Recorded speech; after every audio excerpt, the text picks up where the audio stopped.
Usually when we talk about a massive pot-committing bet in no-limit hold'em, there's this underlying expectation of a safety net. Right, yeah.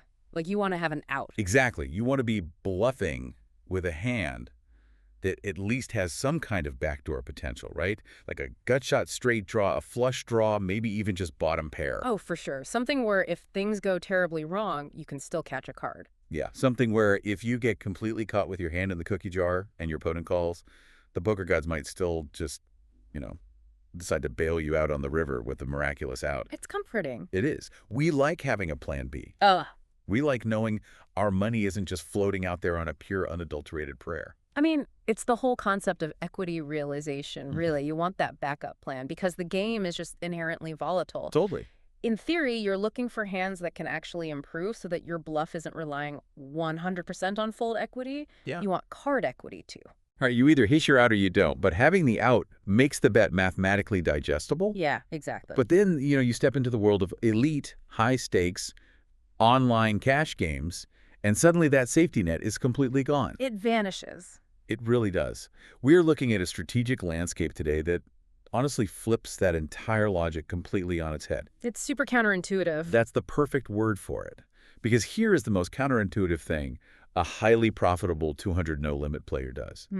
When the stakes are highest, the board is absolutely terrifying and the pot is bloated. They don't bluff with those almost good hands. Right. They don't bluff with the missed flush draws or the second pairs.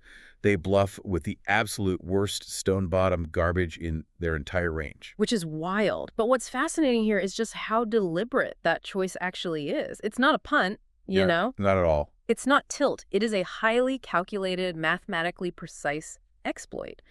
And it's really just one piece of a much larger puzzle.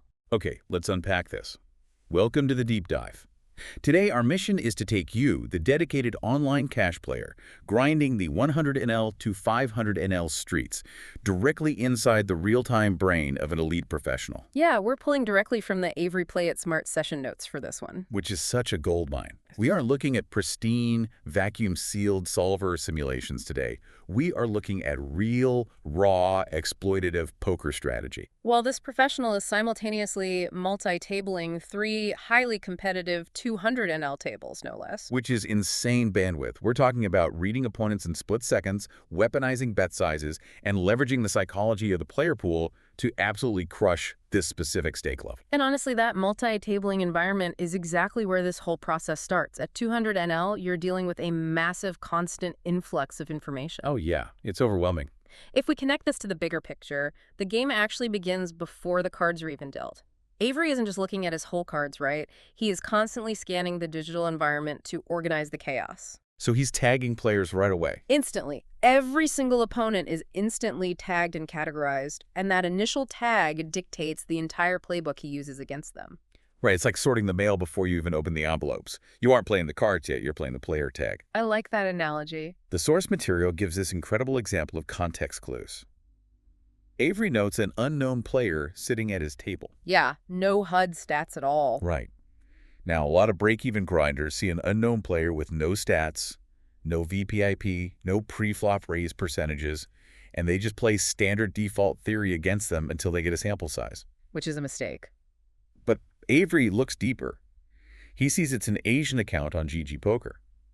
But more importantly, he clicks through the lobby and notices this specific account is playing 4 tables simultaneously. Which completely shifts the paradigm right there. Instantly, the tag changes. Because they aren't a random fish. Exactly. A player running 4 tables at 200 NL is not a random recreational player logging on from their phone to gamble away $50.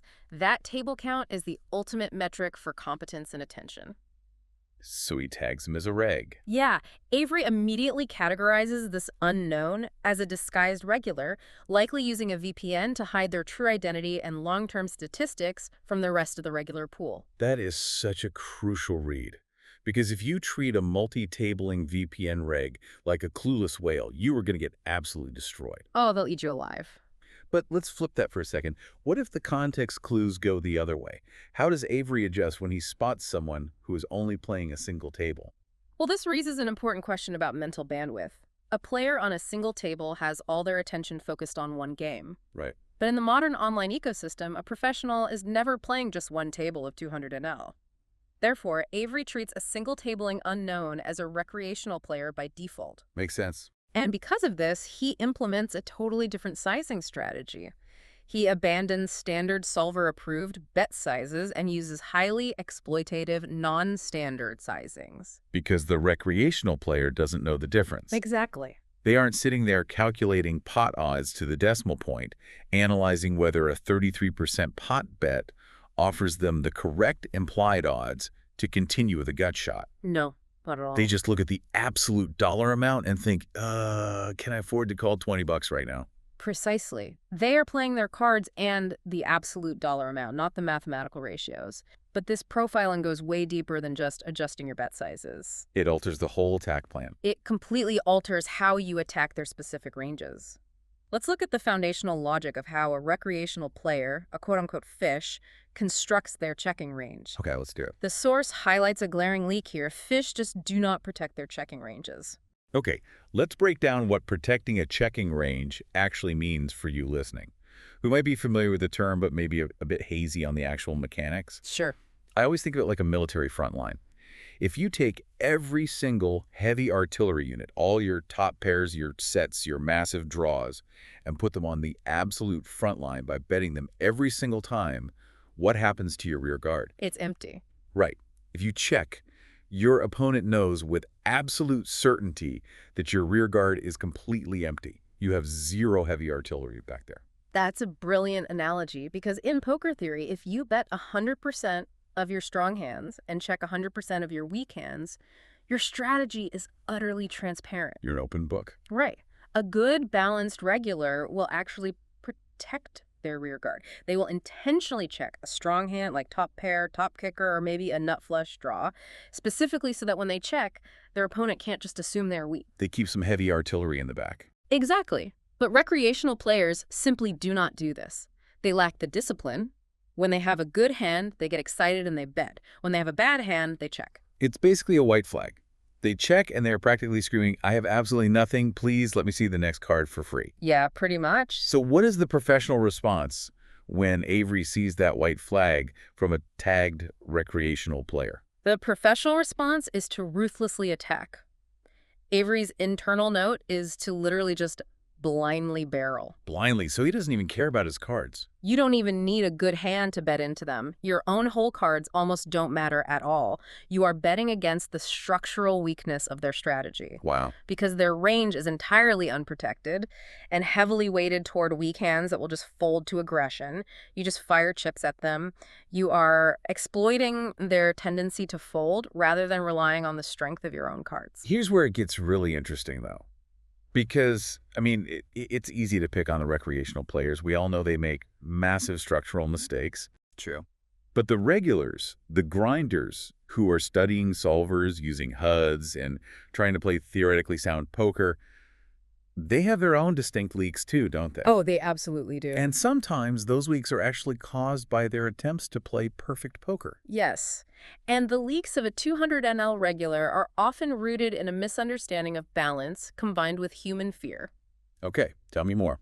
The source notes highlight a specific, brilliant exploit Avery uses against regulars regarding their pre-flop 4-betting ranges. Let's break down the mechanics. Let's do it. A regular knows that to be unexploitable, they need a mixed 4-bet strategy. They need a range of hands that they 4-bet shove all in with, and a range of hands that they use for a smaller, non-all-in 4-bet. Right.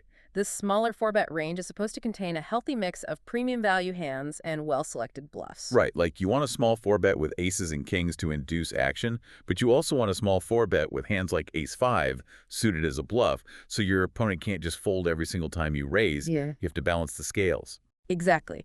But here is where human emotion corrupts the theory. Many regulars are terrified of playing deep-stacked post-flop poker with ace-king. It's a tricky hand. It is. If they 4-bet small with ace-king, get called, and the flop comes 10 high, they feel completely lost. Yeah. They don't want to make tough decisions. They just want it to be easy. Right. So, to avoid the post-flop headache, they take every single combination of ace-king, all 16 combos of it, and they strictly put it into their 4-bet shove bucket. They just rip it all in pre-flop and close their eyes. Wait, I want to do the math on this because this is huge. Hmm. If I'm a nervous regular and I take my 16 combos of ace-king and permanently assign them to the shove bucket, what happens to my small 4-bet bucket? Wow. I've just removed a massive chunk of my premium value. You've completely drained it. Let's look at the remaining combos. You might have 6 combos of pocket aces and 6 combos of pocket kings in your small 4-bet range.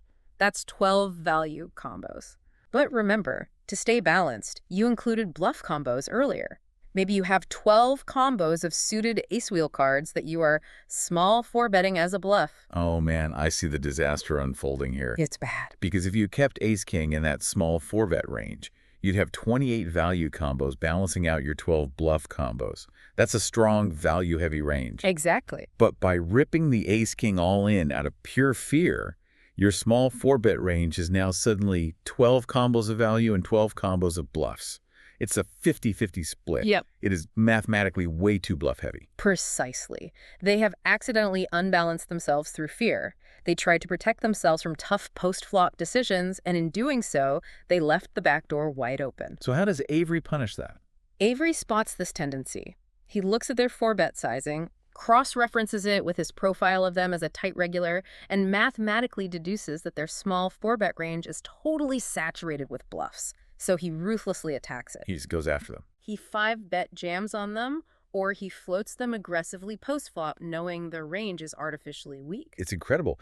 They are trying to emulate a solver, but because they lack the post-flop courage to actually execute the strategy, they create a massive exploitable hole. Yeah, fear ruins the math. And this perfectly bridges into the actual mechanics of how chips move across the virtual felt. Yeah. Because knowing who we are playing and how they construct their ranges is really just the foundation. Right. That's just step 1. The next layer is listening to exactly what their bet sizings are telling us in real time. Because at 200 NL, players will often confess their exact hand strength through the size of their bets. This is where the psychology of the 200 NL pool gets brutally exposed. Players at these stakes are generally aware that they shouldn't just use one standard bet size for everything. Right, they watch the training videos. Exactly. They know about exploitative sizings, but they frequently deploy them incorrectly, fundamentally misunderstanding how board texture dictates sizing. And when they do this, they essentially telegraph their whole cards face up. Let's ground this in a highly specific hand from the Avery PlayItSmart sessions. Perfect. Let's do it. So, Avery is dealt king 8 suited. He sees a flop. The board comes down completely dry, ace high. Let's say it's ace of spades, 4 of diamonds, 2 of clubs. Okay, so very static. Yeah, practically 0 draws on this board.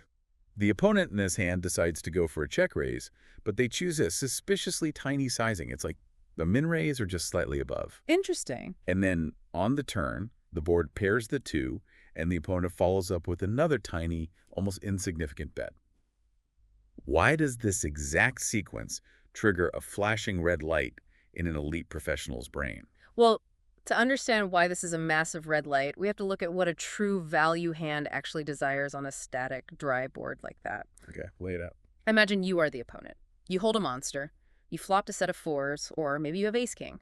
Your primary goal in no-limit hold'em, when you have a premium hand, is to get your opponent's entire stack into the middle by the river. Right. You want to stack them. You want to build the pot exponentially across the flop, turn, and river. Exactly. Now look at that ace-4-2 dry board. If you have a monster, you know that your opponent is going to have a very hard time connecting with this board. Yeah, they probably missed. So if they happen to bet and you want to raise for value, you absolutely must raise large.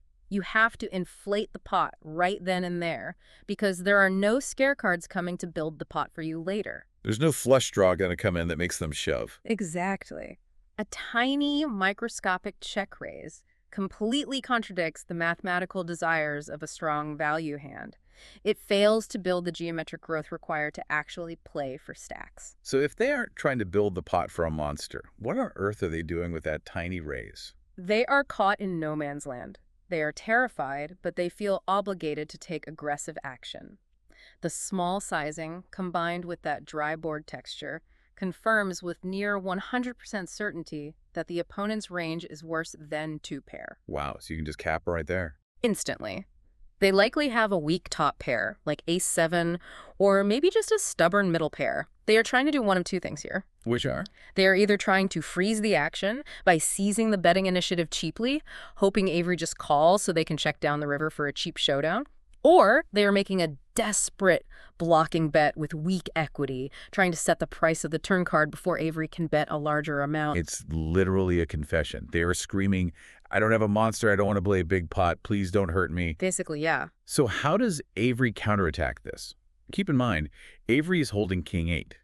On an Ace-4-2 board, King 8 is essentially nothing. It's air. It's just King high. He punishes them with pure mathematics. Because he knows their range is capped, meaning it has a hard ceiling on how strong it can possibly be, he realizes he doesn't actually need a hand to win. Okay. He decides to exploitatively check-raise his King 8 as a massive bluff. Let's look at the exact math he is calculating in his head while multi-tabling. Yeah, break down the numbers. The source breaks this down perfectly. Avery notes that based on the opponent's tiny turn bet, he can make a substantial raise while only risking 6.8 big blinds to win a total pot of about 6 big blinds. Okay, let me do the break-even math on that for the listeners really quick. Go for it. The formula for how often a bluff needs to work is risk divided by risk plus reward. So Avery is risking 6.8 big blinds. The pot he will win if they fold, is 6 big blinds. Right. That's 6.8 divided by 12.8, which comes out to roughly 0.53, meaning this bluff only needs to work 53% of the time to be a profitable play in the long run. Perfect breakdown. It needs to work 53% of the time. Now ask yourself, if the opponent's range is heavily saturated with weak ace-x hands, middle pairs, and totally frozen blocking bets, are they going to fold to a massive aggressive raise more than 53% of the time? Oh, absolutely. They're going to snap fold all their garbage because they were already trying to keep the pot small anyway. But wait, I have to push back here because I can hear the skeptical grinder listening right now saying, okay, this sounds great in a vacuum, but isn't a small bet sometimes a trap? That's a fair question. How do you, playing 3 fast-paced tables simultaneously, confidently know it's a sizing tell and not some tricky, regular slow-playing a set of aces to induce exactly the kind of spaz bluff you just described? Like, you raise your King 8, feeling like a genius, and suddenly they spring the trap and shove all in. It's a completely valid fear, and honestly, it's why break-even players avoid these spots entirely. But an elite player relies on the structural logic of the board texture to eliminate that fear. How so? You have to ask why someone would trap. While slow playing definitely exists in poker, the specific texture of the Ace-4-2 board rules it out for this specific sizing. Walk me through the difference. Why trap on one board but not another? Okay, let's imagine a highly dynamic, connected board, say Jack of Hearts, 10 of Hearts, 9 of Spades. Super wet board. Right. On that board, if someone flops the nut straight or top set, they are acutely aware that any turn card could kill their action or complete a flush. It's terrifying. On a dynamic board like that, a player might actually use a tiny raise to trap, hoping you spaz out with a draw because the board is just so volatile. I see. But on an Ace-4-2 rainbow board, it's completely static. Nothing is changing. The only way to extract money from an opponent on a static board when you have a monster is to force the money in yourself. Because they're not going to hit a draw to pay you off. Exactly. Nobody traps with a min raise on a dry board because it simply doesn't build the pot enough by the river. It's an irrational play for a value hand. Avery knows this. He trusts his logic. He knows the opponent is capped, and the bluff simply prints money. It's like they've tied their own hands behind their back with that small sizing, and Avery just steps in and calmly takes the pot. It requires instant recognition, but the math is undeniable. So we've established how to spot weakness through sizing. We know when to attack. But the actual tool we use to punish them, the specific hands we choose to turn into bluffs, that is arguably the most surprising and counterintuitive part of this entire professional playbook. It really is. This specific concept is what separates the players who understand basic ABC poker from the true ruthless crushers of the game. The bottom of range concept. Yes. The core idea is this.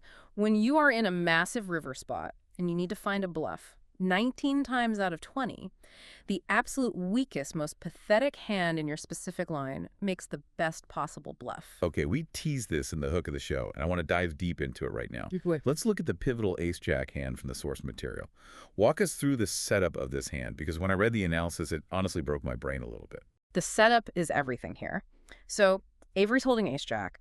The pre-flop action happens, and they see a flop. The opponent bets, and Avery decides to call with his ace-jack, likely holding top pair or a strong draw at the time. Standard call.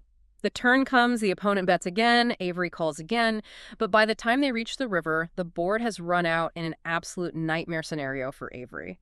The final board texture is such that Avery's ace-jack is completely dead in the water. Meaning it has 0 showdown value. Exactly 0. It cannot beat a single hand the opponent would ever be value betting, and frankly, it probably can't even beat most of the opponent's bluffs if they decided to just check it down. It's worthless. It is what theoreticians call the stone bottom of Avery's calling range. Out of all the hands Avery could possibly hold in this exact scenario based on his previous calls, ace-jack is the absolute worst. So he's sitting there on the river staring at pure garbage. The opponent checks to him.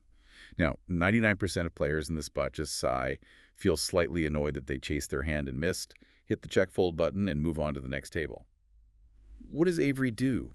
Avery pauses, and he asks himself a crucial, high-level theoretical question.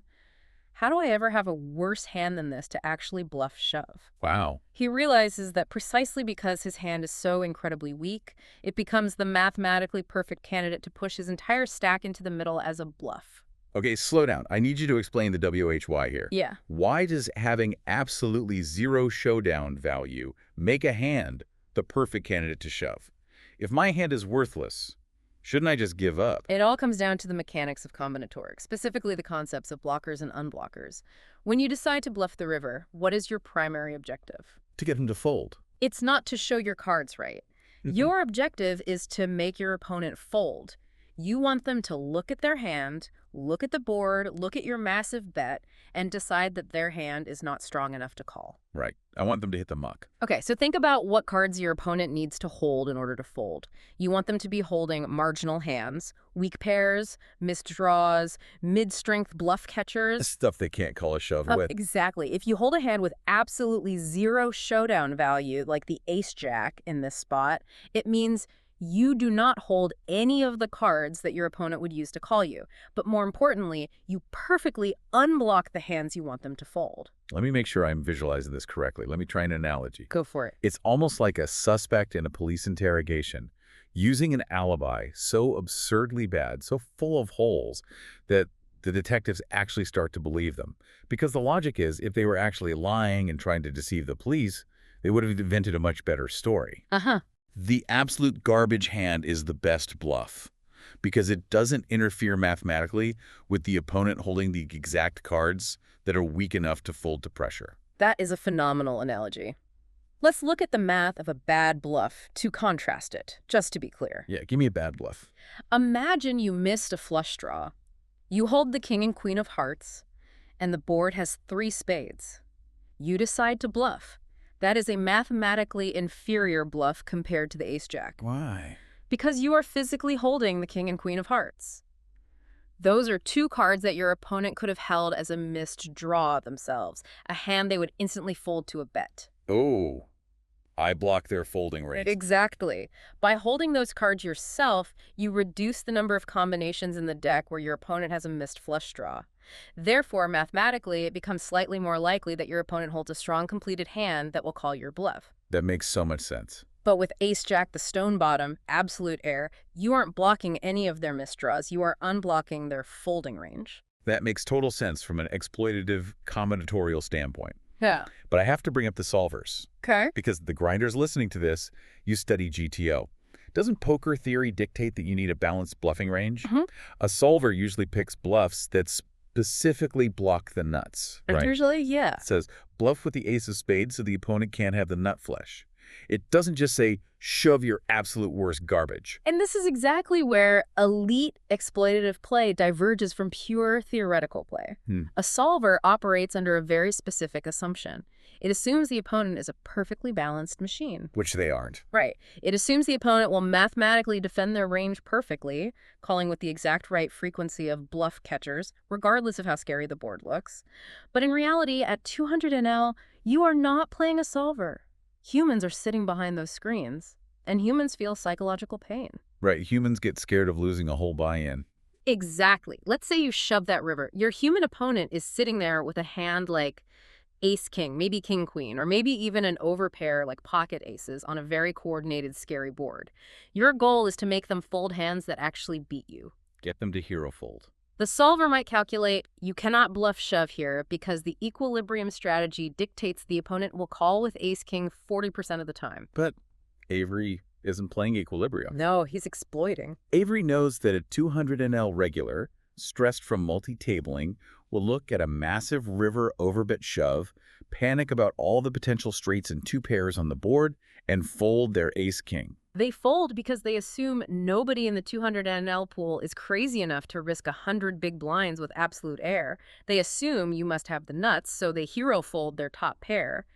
You are exploiting their risk aversion. Precisely. And the source material highlights another incredibly brilliant example of this concept, pushing it to an even more extreme psychological level. Avery uses an overbet on the river to fold an opponent off a chop. Wait, a chop. Meaning the board dictates that they have the exact same hand value and they are supposed to split the pot. Yes. Listen to this setup. The board runs out with 4 cards of the same suit. Let's say it's 4 spades. Avery is holding a queen of spades, so he has a queen high flush. Nice. Based on the previous street action, Avery strongly suspects his opponent is holding the king of spades. Okay, so the opponent has a higher flush, but let me guess, the ace of spades is already face up on the board. Exactly. The ace of spades is on the board, so the absolute best possible hand anyone can have is the king high flush. Right. But here's the kicker. If Avery holds the queen and the opponent holds the king and they go to showdown, the poker client will award them both the exact same 5-card hand. They will chop the pot. Neither player can mathematically win the whole pot at showdown. Okay, so the pot is destined to be split in half. The opponent's range is absolutely capped at a chop. They cannot beat a king high flush because they have the king high flush, but it doesn't beat Avery's queen high flush due to the community cards. Right. Avery realizes this mathematical certainty. So what does he do? Does he just check and happily take his half of the pot? Knowing Avery, probably not. No. He initiates a massive pot-sized overbet. He risks a huge amount of his stack to force the opponent into a decision. But isn't that just punting? How does he know the opponent won't just snap call, realizing they have the effective nuts? Because of human psychology and the asymmetry of risk. Think about what the opponent is facing. They know they have the king high flush. They know the absolute best case scenario, if they call that massive bet, is that they win half the pot. They can only win half. They cannot win the whole thing. But what if Avery has a full house? What if the board is paired? Oh, man. The human opponent looks at this massive overbet, feels the terror of risking their entire stack just to break even on the hand, and they convince themselves Avery must have boated up. Why else would he overbet? And they fold their king high flush. That is wild. Avery uses pure, unadulterated aggression to force a fold from a mathematically tied hand. That is just, it's psychological warfare. He is weaponizing their own logical deductions against them. He forces them to realize the risk-to-reward ratio of calling for a chop is terrible, so they literally just surrender their equity. It's brilliant. It really is. But let's pivot slightly. Because this bottom-of-range aggression, this shoving with zero equity, relies entirely on folding out better hands. But what happens on earlier streets? Right, getting to the river. How do we navigate situations where we actually have a tiny bit of equity, say, a marginal pair on the flop, and we need to make sure we actually get to see the river without getting bullied off our hand? This brings us to the advanced concepts of equity realization. This is a crucial pivot in understanding the complete professional playbook. Aggressive betting isn't just a tool for pure bluffing with garbage, it's also a defensive mechanism. Explain that. It's about dictating the terms of how equity is realized, and specifically punishing the fold button leaks of the 100 NL to 500 NL player pool. Let's talk about the big blind. Because the source notes get into some very specific real-world expected value or EV adjustments that a lot of grinders really struggle with. Oh, absolutely. Avery talks about defending the big blind pre-flop. He advocates calling raises with hands like ace-10 offsuit or king-10 offsuit. Now, to a lot of tight, theoretically grounded players, calling a raise out of position with an offsuit Broadway hand sounds like a recipe for a slow, painful death. It feels terrible. Why are we defending with such marginal hands? We have to look at the cold, hard math of the forced blinds. When you are sitting in the big blind, you have already been forced by the rules of the game to put money into the pot. Right, you posted a blind. If the button raises and you fold your big blind, Your win rate for that specific hand is mathematically locked in as a negative. The source explicitly notes that folding in certain spots against a min raise is a guaranteed minus 50 big blinds per 100 hands win rate. Let me stop you there, because I know exactly what the skeptical grinder is yelling at their phone right now. Why would I put more money in? Exactly. Isn't this just the gambler's fallacy? If my king-10 offsuit is mathematically a losing hand out of position, why am I putting more money into the pot just to, quote-unquote, defend a forced blind? If I call, miss the flop 70% of the time, and check fold, haven't I just turned a minus 50 big blind mistake into a minus 100 big blind disaster? That's a very logical question. Show me how compounding post-flop mistakes makes this profitable. And that is the exact trap of theoretical thinking versus exploitative reality. Yes, in a vacuum against a perfect supercomputer, defending king-10 offsuit out of position might bleed chips. But Avery is not playing a supercomputer. He's playing humans. He is playing humans with highly exploitable post-flop leaks. The professional is calling with king-10 not because it's an inherently dominant hand that will flop the nuts. They are calling simply to lose less than minus 50 big blinds per 100. Lose less. Okay, explain that. How do you lose less by putting more money in? Because you are banking on your post-flop skill edge. You are paying a small pre-flop premium to access the post-flop betting rounds, where you know your opponent will make structural errors. I see. You plan to claw back that lost equity by outplaying them later in the hand. You might only realize 60% of your hand's raw equity, but if that realization brings your win rate up from minus 50 to, say, minus 20, that is a massive net victory for your overall win rate. Okay, so the defensive pre-flop call is really just buying a ticket to the post-flop battleground. But how do we actually execute that? How do we turn a defensive pre-flop mindset into offensive post-flop ED? We can't just check call 3 streets with middle pair. No, you can't. And that is where the mental models of the pros truly shine. Avery uses a specific cognitive exercise during his sessions that he calls reverse the spot. Reverse the spot. It is his primary mental framework for finding incredibly difficult, highly aggressive lines that recreational players and average regs never even consider. When he's in a hand, he pauses and asks himself a simple question. Put your own range in that spot and see how difficult it would be to defend. I love cognitive frameworks like this. Walk me through a full, concrete scenario of reverse the spot in action. Make me do the mental math. All right, let's set the scene. You are in the big blind. You defended your big blind with Jack-10 suited. The pre-flop raiser is on the button. The flop comes out highly coordinated but low. Let's say it's 8 of spades, 7 of diamonds, deuce of clubs. Okay, 8-7-2. You check, which is standard. The pre-flop raiser on the button fires a continuation bet of half the pot. Now, initiate the reverse the spot exercise. You are Avery.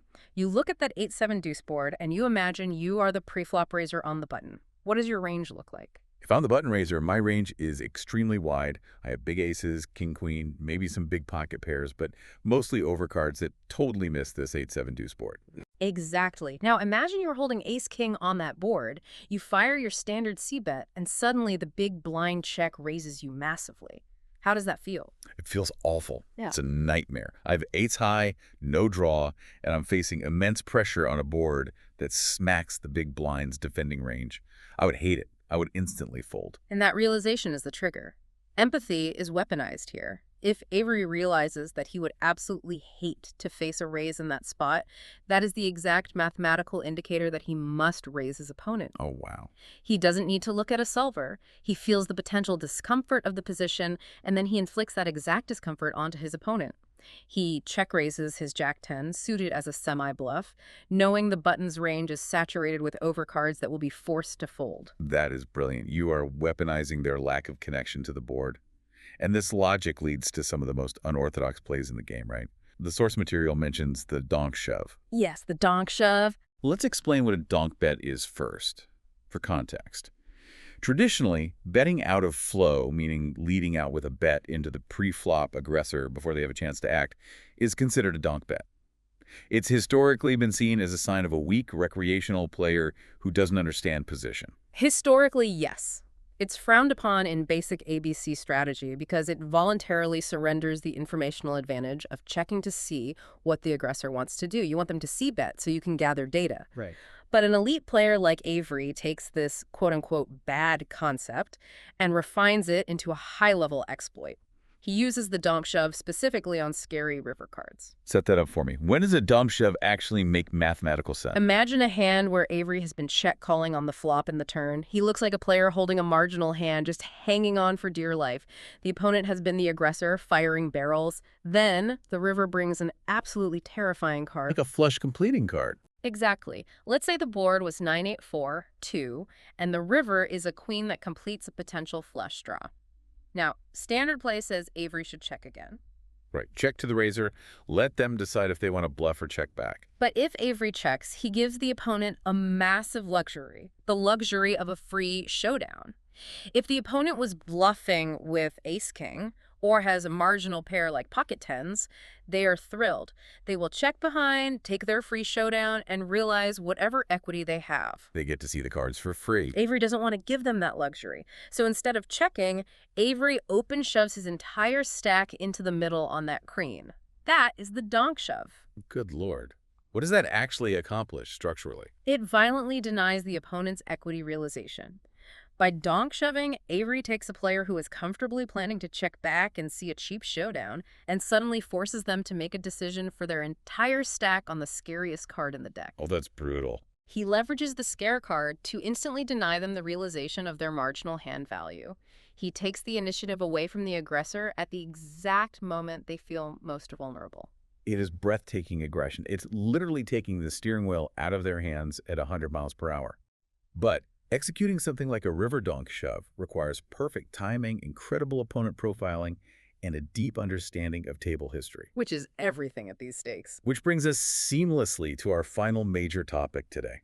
Because the biggest mistake a 200NL grinder makes is treating each of these tactical maneuvers, the profiling, the sizing exploits, the river shoves, as isolated, vacuum-sealed events.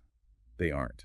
Let's dig into the metagame and the continuous narrative of poker. This is where poker transcends being a mere math problem and becomes a full-blown psychological war. Poker is not a series of independent coin flips. It is a continuous, evolving story. Every hand connects. Every hand you play, every action you take is a sentence in the story you are telling your opponents. And how they interpret that story dictates their future actions. The Avery source material provides an absolute masterclass example of manipulating this narrative. It involves conditioning the opponent over time. Walk us through the double overbet sequence because it perfectly illustrates what metagame actually is. Metagame is the game outside the game. It's playing the player's perception of you. Avery finds himself in a specific dynamic where he decides to execute a massive 3x pot overbet bluff on the river. 3x pot. Huge. He bombs the river with absolutely nothing total air, and the opponent folds. It's a high-risk, high-reward, exploitative play that successfully prints money in that instance. But the hand doesn't end when the chips are pushed his way. The psychological residue of that bet remains at the table. The opponent remembers that feeling of being bullied. Exactly. So here's the genius part. Fast forward maybe 20 minutes or an hour. The very next time a highly similar spot arises against that same table dynamic, Avery finds himself in the exact same position on the river. He uses the exact same 3x pot overbet sizing. Oh, man. It looks identical to the previous bluff. But this time, he's doing it for maximum value. He holds the absolute nuts. It's the classic setup. It reminds me of a veteran pitcher in baseball.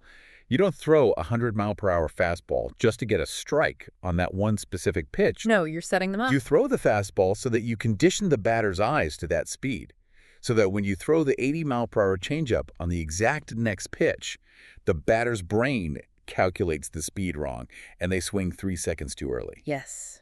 The bluff is the fastball setting up the value bet changeup. The poker opponent remembers the crazy overbet bluff from an hour ago. Their ego is bruised, they assume he's just being a maniac again, and they hero call off their entire stack with middle pair. That's a perfect analogy. Avery is leveraging the opponent's memory as a weapon. He is exploiting their tendency to adjust too late. And this ties directly into what he explicitly calls the rule of opposites. The rule of opposites. This is a fundamental law of the metagame. It is absolutely vital to adjust your play based on how the opponent perceives you, not just how you perceive them. The source notes state this plainly. If your opponent thinks you're a calling station, you need to tighten up. If they've seen you fold a ton over the last 50 hands and they think you're weak, you become a calling station. You are constantly playing the contrarian to their expectations. You never let them find an equilibrium. If they think you're a crazy maniac, you suddenly play solid ABC value poker and let them punt into you. If they think you're a tight-knit, you rob them blind with endless bluffs. Precisely. And understanding this metagame completely reframes how professional players view mistakes, or specifically failed bluffs. Let's talk about the economics of getting caught. Getting caught bluffing hurts. A lot of intermediate players get emotionally devastated when they run a massive bluff and get snapped off on the river. They look at their shrinking chip stack, they feel stupid, they feel like everyone at the table is laughing at them, and they view it as a disastrous loss of expected value. Oh, the ego hit is massive. You get caught with your hand in the cookie jar holding 5 high, and the opponent types "LOL" in the chat box. It hurts. But an elite professional like Avery does not view a caught bluff as vaporized EV. They understand the metagame bank. When a play doesn't work, when you bluff off a buy-in and have to show your garbage hand, that EV is not lost forever.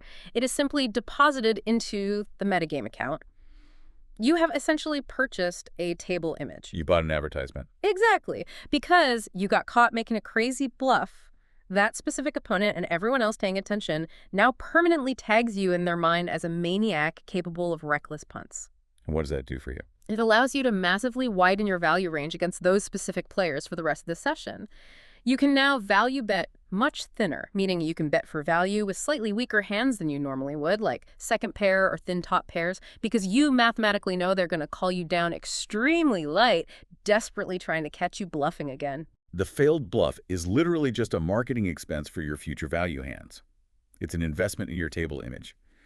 If you lose $200 on a bluff, but it gets you paid off for $400 later when you have top pair and the hero call you with bottom pair, the bluff was actually plus EV in the grand scheme of the metagame. It's all connected. That is a profound shift in mindset. It requires zooming out. Stop looking at hands in a vacuum. Start looking at the session as one long, continuous negotiation for chips. Okay, this has been an incredibly dense, profound look into the reality of 200 NL cash games. We promised you 3 vital takeaways at the top of the show, and it is time to cement them. If you are grinding the 100 NL to 500 NL streets, here is what you need to integrate into your playbook immediately. Takeaway number 1 is bottom-of-range bluffing. Do not be afraid of having 0 equity. Use your absolute worst stone-bottom hands to shove and force folds from capped ranges on the river. The garbage hands. They mathematically make the best bluffs because they perfectly unblock your opponent's folding range. When your hand has absolutely no other way to win, that is exactly when it is primed to become a massive bluff. Takeaway number 2, sizing tells. Pay hyper attention to small bets on board textures that mathematically demand large bets. A tiny check raise on a static, dry ace-high board is rarely a trap. It is a screaming confession of weakness in capped ranges. You can ruthlessly exploit these sizing errors with high-frequency raises, utilizing the break-even math to print consistent money over the long term. And takeaway number 3, the metagame. Never, ever play a poker hand in a vacuum. The game is a continuous narrative. Use your previous actions, especially your bluffs, to sell your future value bet. Rule of opposites. Always be aware of your perceived table image and explicitly do the exact opposite of what your opponent has been conditioned to expect. Your table image is an asset. Leverage it constantly. We spend so much of our time in the lab, you know? We study the solver outputs, we memorize the grids, we balance our combo counts, all in the pursuit of learning how to play perfectly unexploitable, theoretically sound poker. We obsess over equilibrium. We all do. But here is what I want you to mull over. If the absolute biggest winners in the highly competitive 200 NL pool are making the bulk of their profit by purposely unbalancing their game, by blindly barreling fish, massively overbluffing the bottom of their range, and heavily exploiting metagame narratives, is your rigid pursuit of perfect GTO actually costing you money at the tables? Think about that next time you log in to grind.